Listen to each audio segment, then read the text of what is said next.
Garden Basics with Farmer Fred is brought to you by Smart Pots, the original lightweight, long-lasting fabric plant container. It's made in the USA. Visit smartpots.com/Fred for more information and a special discount. That's smartpots.com/Fred. Welcome to the Garden Basics with Farmer Fred podcast. If you're just a beginning gardener or you want good gardening information, well, you've come to the right spot.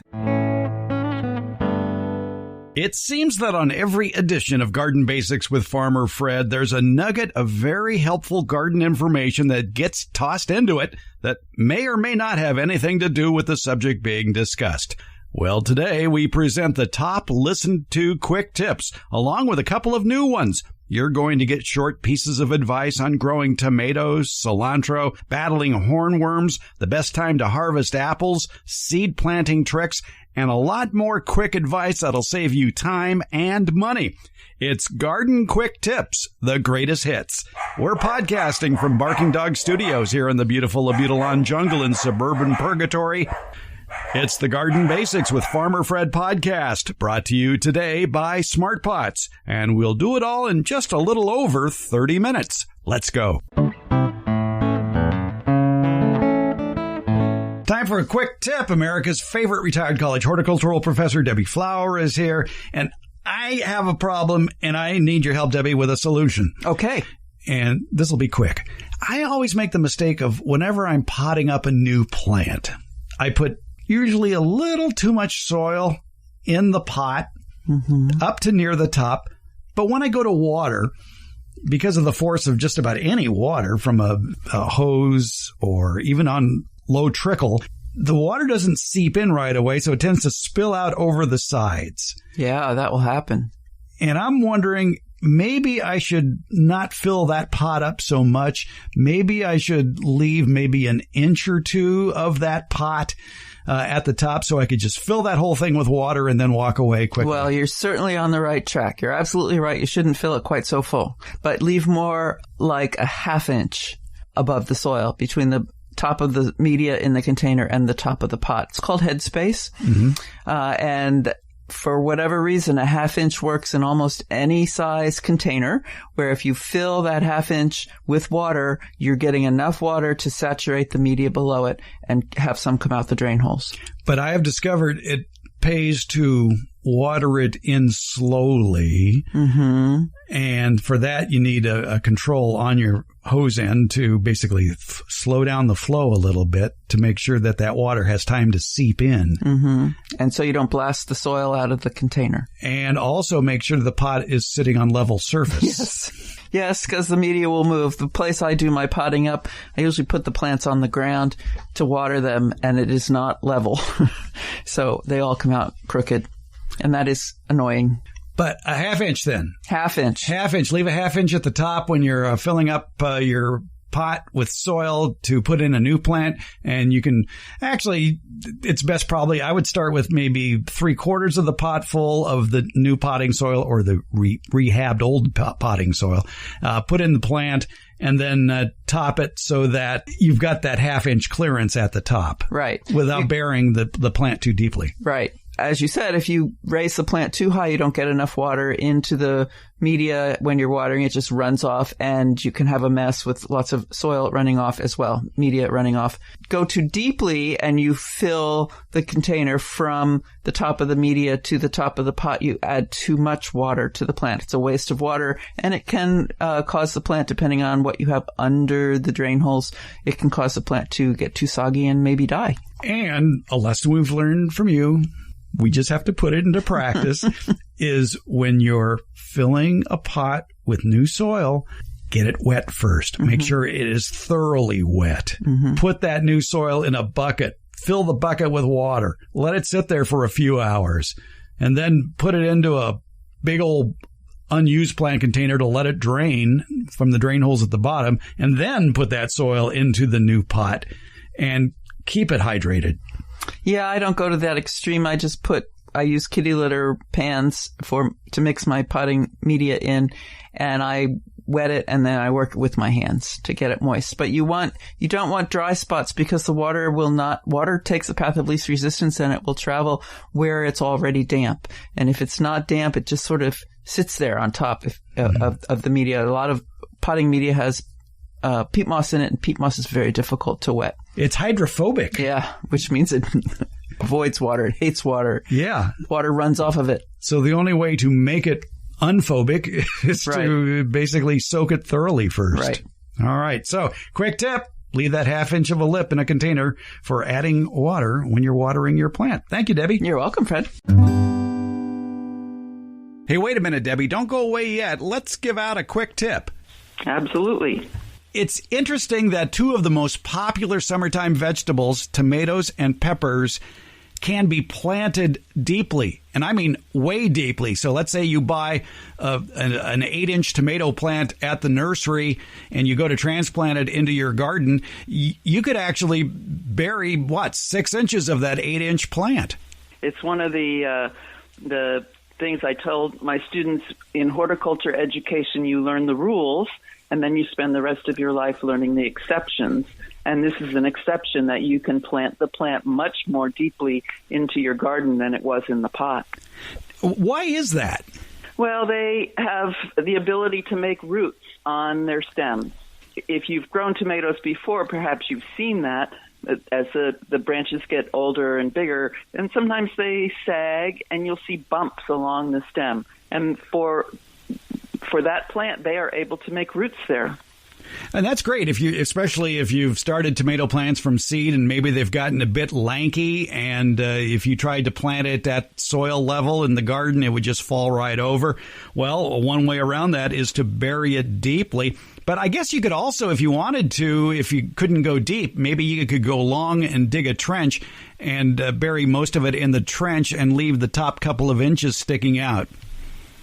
That may be the better choice if the plant is very tall. Because let's say the plant is 2 feet tall, if you dug a 1.5 foot deep hole, the roots are going to be really low in the soil and maybe out of reach of oxygen and water. So the trench idea would definitely work. So you just dig a trench along the soil, lay the plant in it, and turn it up at the end. You may need a stake to make the end stand up straight, but that's okay. It'll be well-rooted, and it's really an advantage to the plant because now it has so much more rooting system, and it takes a lot of roots to make a lot of tasty tomatoes. Do you have to strip off the lower leaves when you plant it that way? You do not. Oh, what about pepper plants? Can you do that the same way as well? Yes, you can do that the same way as well. Well, how easy do you want it? Boy, that's great. You can just dig a trench and plant it, leaving the top sticking out. And would you leave out, the top 2 sets of leaves, or how much would you leave out sticking above the soil surface? The top 2 sets would probably be my minimum. You could leave more if you've got a sturdy plant and want more of a presence above ground. Now, we should point out that, as you pointed out, Debbie, this is the exception, not the rule. Generally, when you buy plants at the nursery, you want to plant them at the same depth that they came in the pot from the nursery, and this is the exception. Absolutely, it is the exception. Yes. So don't screw it up, folks. Oh, but grow your tomatoes, especially tomatoes and peppers. They're easy, productive plants. It's so satisfying. Exactly. Debbie Flower, always a pleasure. Thanks for a great garden tip. Thank you, Fred.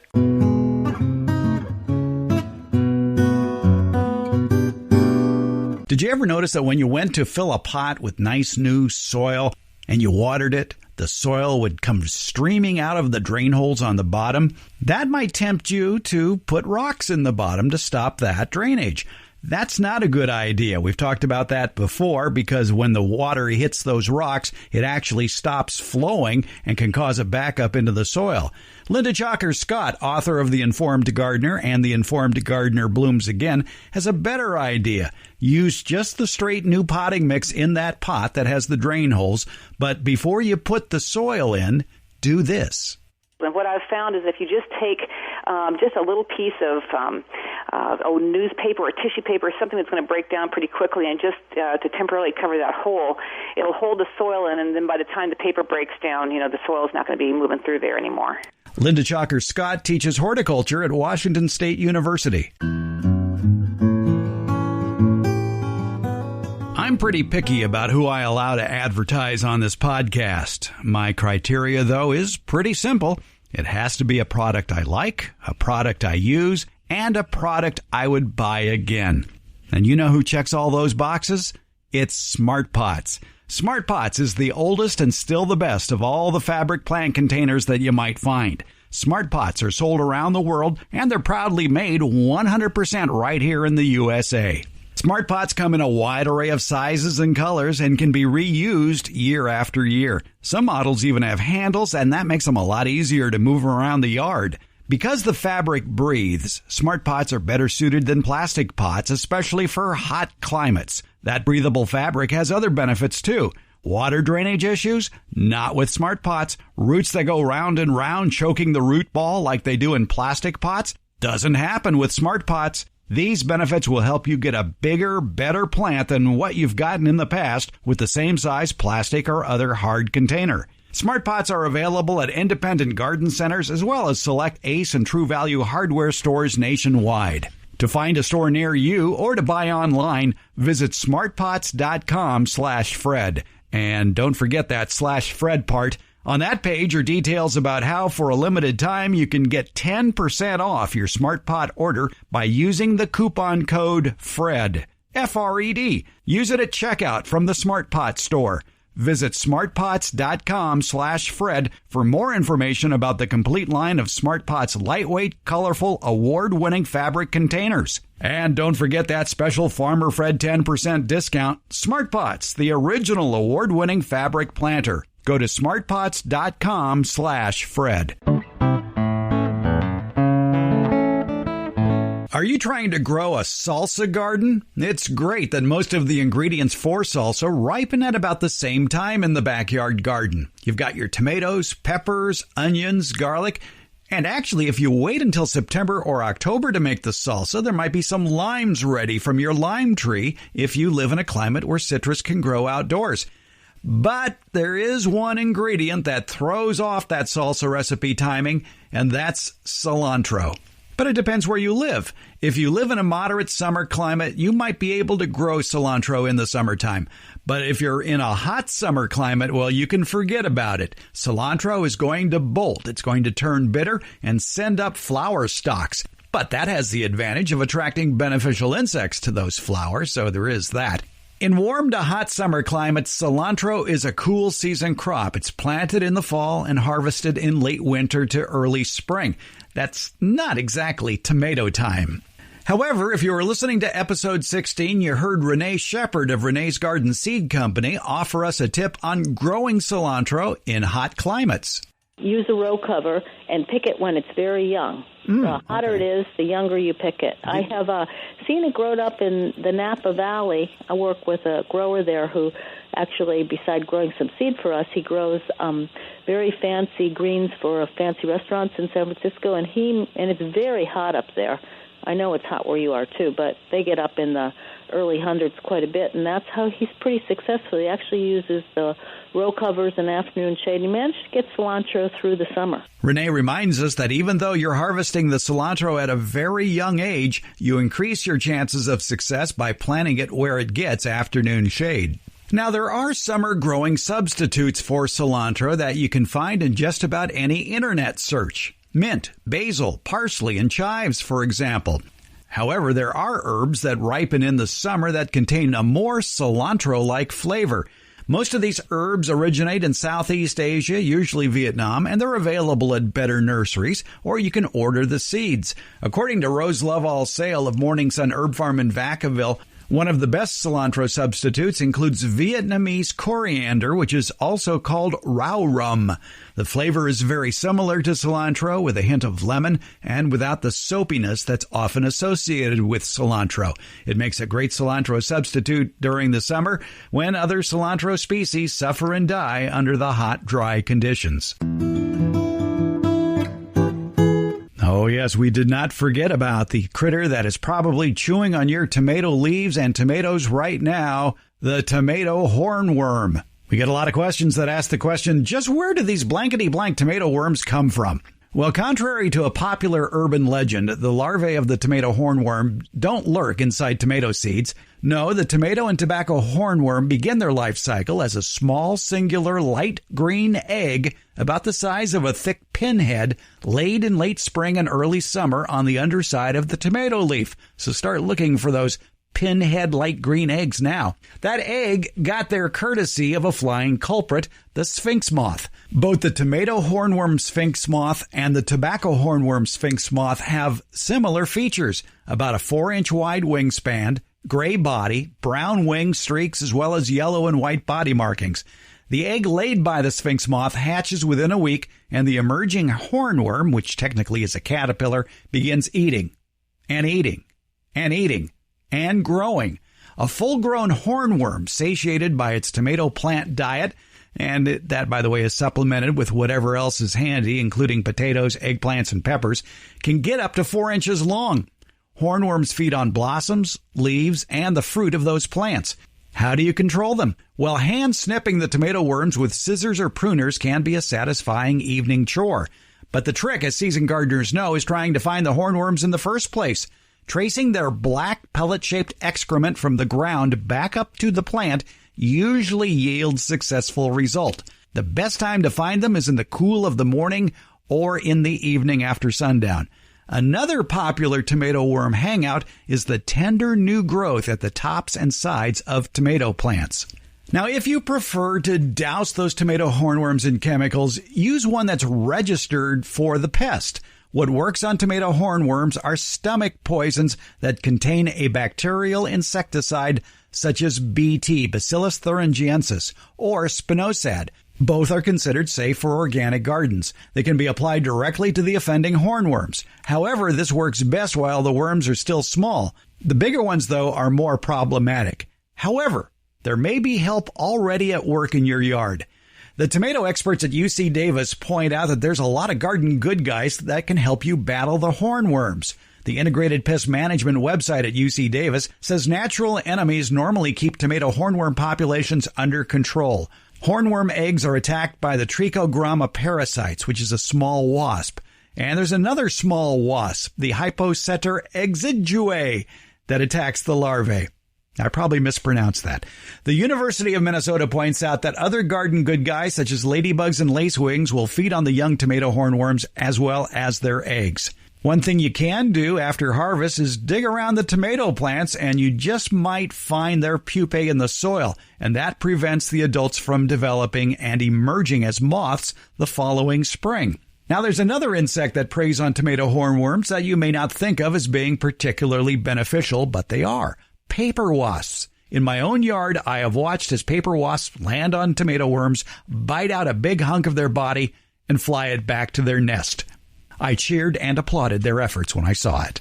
And let's not forget about our feathered friends, the birds. Plant some evergreen shrubs. It's a safe place for them to live and raise their young when they're not munching on your tomato hornworms. And by the way, you know, if you snip those tomato hornworms, you can toss the leftovers to the birds. They would enjoy the treat.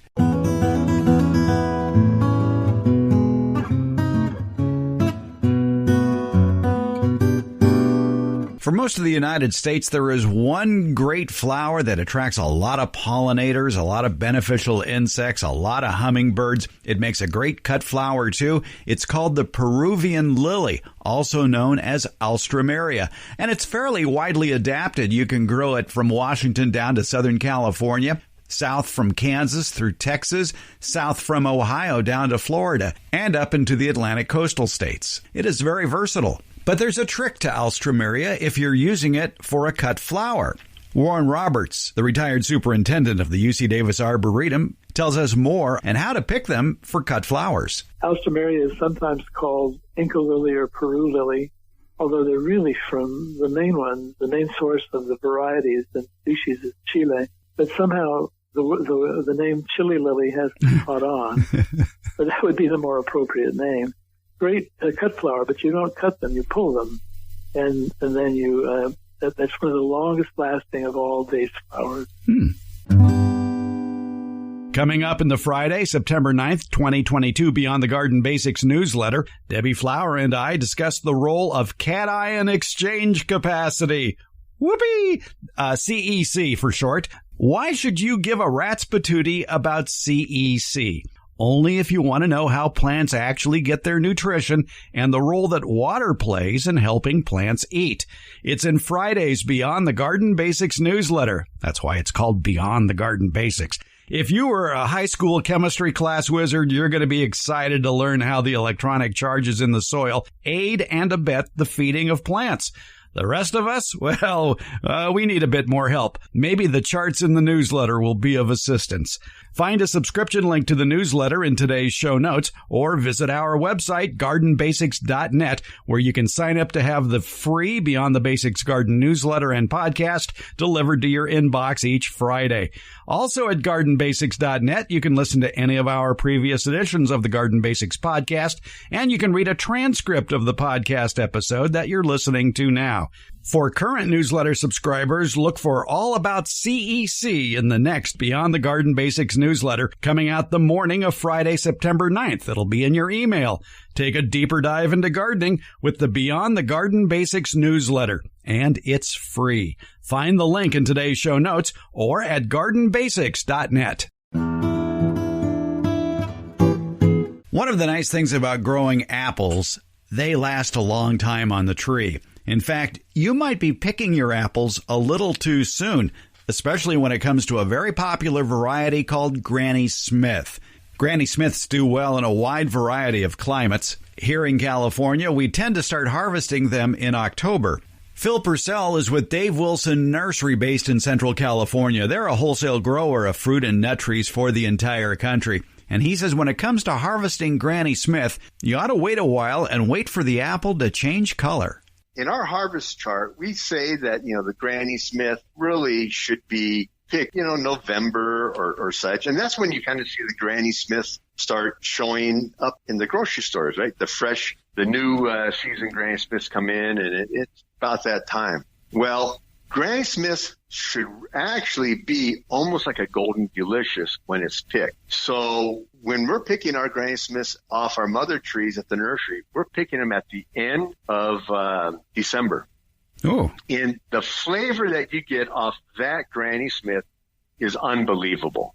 The tartness is taken out, but you get that great Granny Smith flavor, and you get that great crunch. And it takes all the tartness off. And at that point, I realized that for all these years, I've been eating unripe Granny Smith apples in the grocery store, because Granny Smith should look almost like a Golden Delicious when it's picked off the tree, the light greenish yellow color.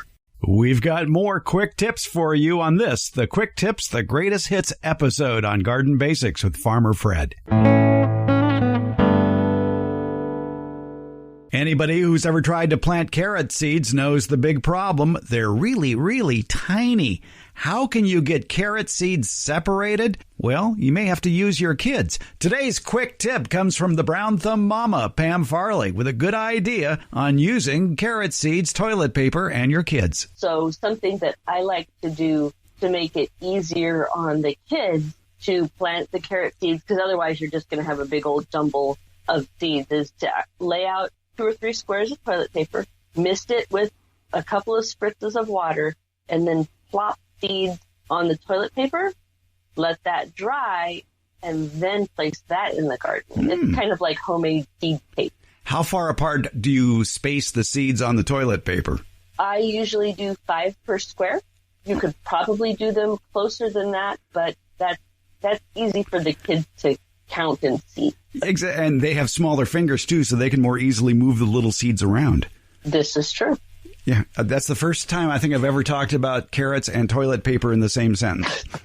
Well, there you go. But that makes always breaking new ground here. Yeah, that makes perfect sense. I like that because it is biodegradable, the toilet paper, and so you could plant that with 5 or 6 seeds on it. And hey, that's a great way to do it. Thanks.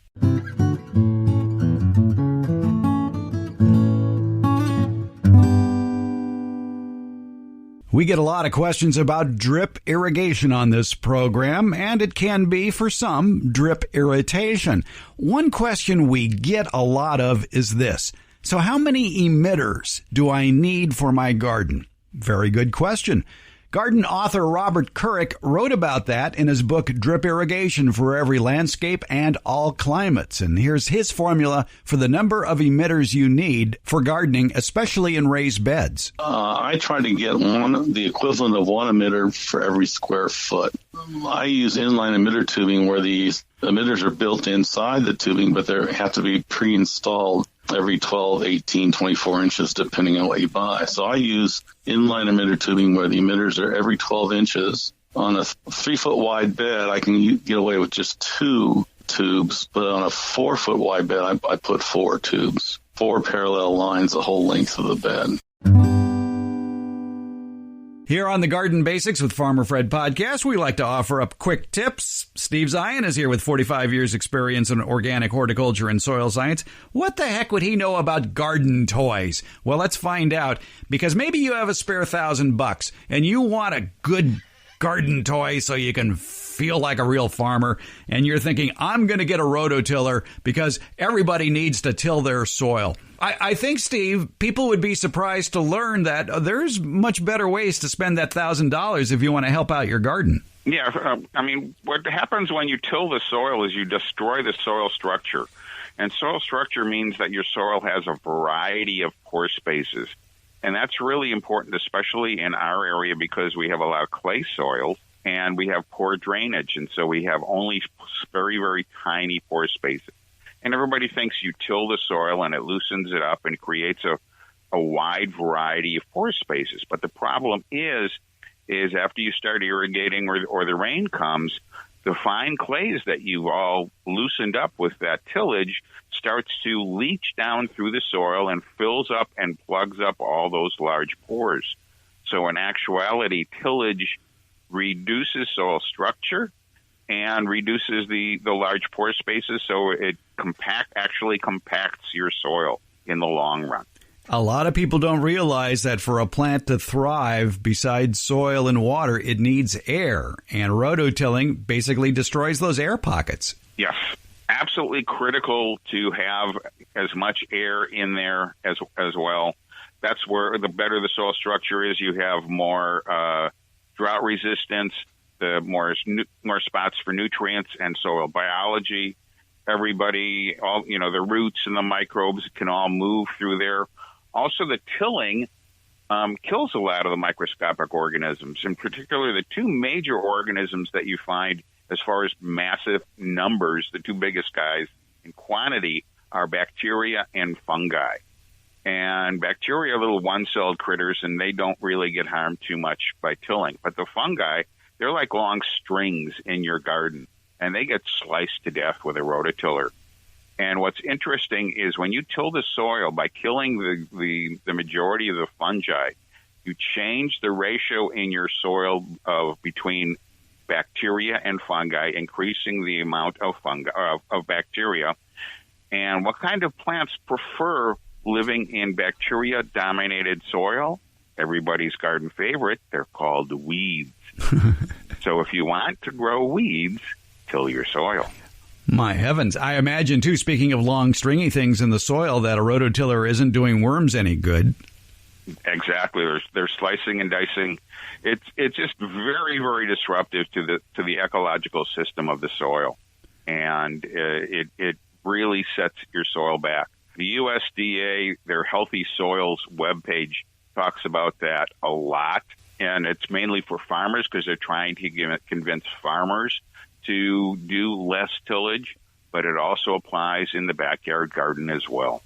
Exactly. Now, I have seen amazing things happen with my soil just by mulching the top of the soil, adding 3 or 4 inches of mulch that was free, that arborists drop off of chipped and shredded tree parts. And because they're all different sizes, they break down at different times. But it's amazing the earthworm activity that I've seen increase since applying 3 to 4 inches of mulch on the soil and just leaving it there. Yep, that's your natural. Those guys are your natural rototillers. But they're only going to really do an excellent job of tilling the soil by creating air channels all the way to the surface is if you have some sort of mulch or compost on the soil surface. If that's there, they will come up every night, feed on that, and then when the sun comes up, they'll go back down. And so they're basically opening up drainage channels and root channels so that the water and the roots can move through your soil. And the worms are also, if anybody has ever by chance touched the worm, they're really slimy. That slime is food for all the microscopic organisms that help your plants grow. Oh, well, there you go. But I still have this $1,000 burning a hole in my pocket. What can I spend it on to feel like a farmer? A chipper shredder. Something that will create that mulch that you just talked about. All right. Yeah. The chipper shredders vary in price from a few hundred up to several $1,000s. But if you have trees on your property, or your neighbors have trees or shrubs, or you're removing shrubs or portions of trees, why put it in the trash? Put it through your chipper shredder and then put it on your soil. You don't have to dig it in. Just lay it on top of your soil and voila, magic. Exactly. Yeah, you really don't want to, a lot of people, the old school was you want to add organic matter to the soil, and we used to all recommend tilling it in, working it in. I used to have a rototiller, but we've learned that's very destructive to the soil, and you're better off just putting it on top. What's great is the more we're learning, the easier it's getting. Yeah. Yeah, it is. Wonderful. It works like a charm. All right. Steve Zion with 45 years experience in organic horticulture and soil science. There you go, folks. If you're going to spend $1,000 on a big garden toy, get yourself a chipper shredder, not a rototiller. You're going to make the worms in your soil and your plants very, very happy. Thanks, Steve. You're welcome. We got a quick tip for you. Debbie Flower is here, our favorite college horticultural professor, and she must be hanging out at nurseries too, because when I visit nurseries, it's not uncommon to hear the three words sleep, creep, and leap. And it's usually in reference to plants. What's that all about, Debbie Flower? Yeah, that's about those plants that you're putting from a container or a ball and burlap into the landscape, or even bare root, and what they do in the years that follow. The first year when you put them in the ground, they just sleep. They're just getting adjusted. They're getting their roots to grow and expand and run into places where there's good water and nutrition. And most of the growth that's happening that first year is underground. And the second year, they start to show more above ground growth. It's not a lot, so they creep. The growth above ground is creeping. And the third year, typically, they're much better established, they got a great root system, and they just take off, so they leap. So this is applied to perennials, things that live 3 or more years in the landscape, and it varies in how much the sleep, how deep the sleep is, I guess I'd say, and how slow the creep is and how big the leap is. That varies by species, but it's a very good rule of thumb. And it really says to me, I have to be patient. I just put it in the ground. The first year, it's not going to do a whole heck of a lot. I just have to be patient. I would think this would hold true for shrubs and trees as well. Absolutely. Shrubs and trees are technically perennials because they live more than 3 years. And that's I had a student take me to task on that. So I'm a little sensitive about that. Woody plants, shrubs and trees being woody plants, do live more than 3 years, or have a lifespan more than 3 years. Hopefully for you, they will live more than 3 years. But they are, if you're looking at a book or you're going to the garden center, they're going to be in a separate place than the perennials. The perennials are typically the herbaceous perennials. Some of those herbaceous perennials may die to the ground and disappear all winter long and then reappear in the spring. Others will have a presence above ground. But it tends to be a smaller plant, and then it springs to life and does its flowering the next year. So those things are called perennials. If they form wood, they're typically in the tree or shrub section. There you go. Sleep, creep, and leap. And if you have any doubts, before you yank a plant out, if it's growing too slow for you, put a stake in the ground next to it at exactly the height it is, and then walk away for a few months and come back the following spring. I bet that plant will be taller than the stake. Good point. The other is take pictures. Everybody's got a smartphone, right? Yep.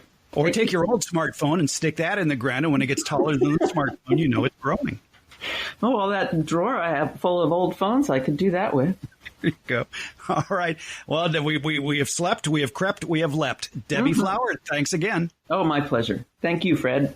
We've got one more quick tip for you on this, the Quick Tips Greatest Hits edition of the Garden Basics podcast. It also comes from our favorite retired college horticultural professor, Debbie Flower, and it has to do with putting shards in the bottom of a container.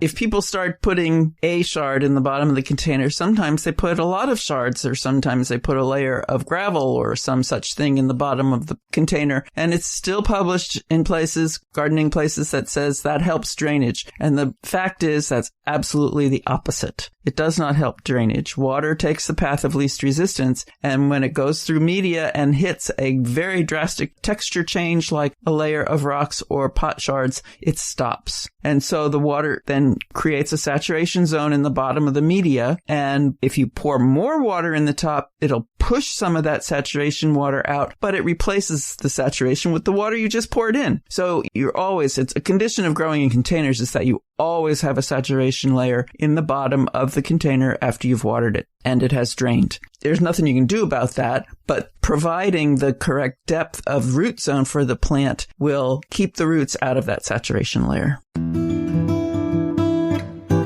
Garden Basics with Farmer Fred comes out every Tuesday and Friday, and it's brought to you by Smart Pots and Dave Wilson Nursery. Garden Basics, it's available wherever podcasts are handed out. For more information about the podcast, visit our website, gardenbasics.net, and that's where you can find out about the free Garden Basics newsletter, Beyond the Basics. And thank you so much for listening.